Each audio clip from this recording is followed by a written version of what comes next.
সবচেয়ে সহজ উপায়ে কীভাবে কাঁচাগোল্লা তৈরি করতে হয় সেই রেসিপিটা আজকে আপনাদের সাথে শেয়ার করব। আসসালামু আলাইকুম, ওয়েলকাম টু মাই চ্যানেল। আজকে আপনাদের সাথে আমি মিষ্টির আরও একটা ইউনিক রেসিপি শেয়ার করব।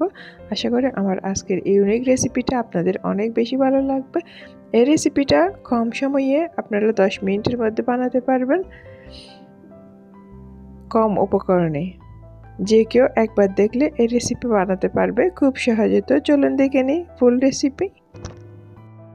প্রথমে আমি 1 কাপ ময়দা একটা ফ্রাই প্যানে দিয়ে ভালো করে এটা ভেজে নিচ্ছি। এটা এমনভাবে ভাজতে হবে যাতে কালার না আসে, একদম পারফেক্টলি থাকে। চুলার আঁচ মিডিয়াম টু লো হিটে রেখে একটু ইনস্ট্যান্ট দাঁড়িয়ে থেকে এই কাজটা করতে হবে। এখন ময়দাটা ভাজা হয়ে গেছে, এটা আমি একটা প্লেটে নিয়ে নিচ্ছি। প্লেটে নিয়ে এটা আমি ঠান্ডা হওয়ার জন্য একটু ছিটিয়ে দিব ফ্যানের নিচে। তো এদিকে আরেকটা ফ্রাই প্যানে আমি 2 কাপ পানি দিয়ে 1 কাপ চিনি দিয়ে আমি এটা গলিয়ে নিয়েছি, একতার করে নিয়েছি। এরপর এর সাথে আমি অ্যাড করে দিচ্ছি ভেজে রাখা ময়দাটা দিয়ে আমি ভালো করে পানির সাথে মিক্স করে নিব যাতে কোনো লাঞ্চ না থাকে। এটা একটু টাইম নিয়ে এই পর্যায়ে আমি চুলার আঁচটা বন্ধ করে দিব। চুলার আঁচটা বন্ধ করে আমি ভালো করে নেড়ে ছেড়ে লাঞ্চ না থাকে মতো বেনিশ করে নিচ্ছি। এখন বেনিশ করে নেওয়া হয়ে গেছে, পুরোপুরি মিক্স হয়ে গেছে। এখন এর সাথে আমি 2 কাপ পরিমাণ গুঁড়া দুধ অ্যাড করে দিয়েছি।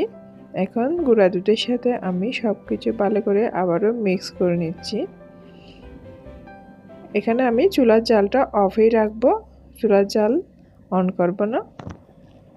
এবং এর সাথে আমি 1 টেবিল স্পুন ঘিও অ্যাড করে দিচ্ছি।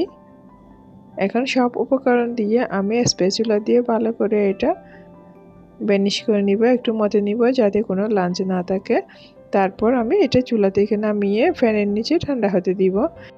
এই পর্যায়ে চুলা অন করা যাবে না। এখন এটা পারফেক্টলি সব কিছু মেশানো হয়ে গেছে। এটা আমি ঠান্ডা হওয়ার জন্য কিছুক্ষণ রেখে দিব।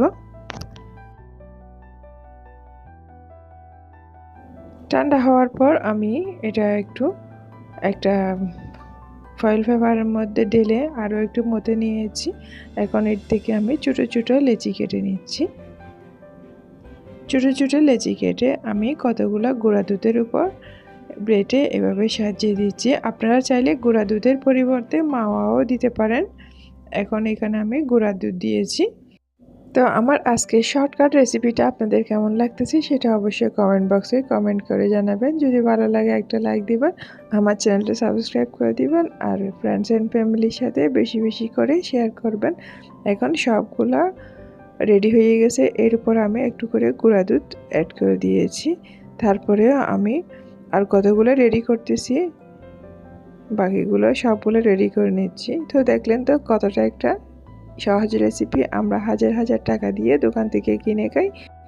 আপনারা চাইলে এটা চানা কেটেও বানাতে পারেন, বাট আমি সহজ উপায়ে আপনাদেরকে দেখিয়েছি যাতে আপনারা সহজভাবে বানাতে পারেন। তো আজ এ পর্যন্ত, সবাই ভালো থাকবেন, সুস্থ থাকবেন। আসসালামু আলাইকুম।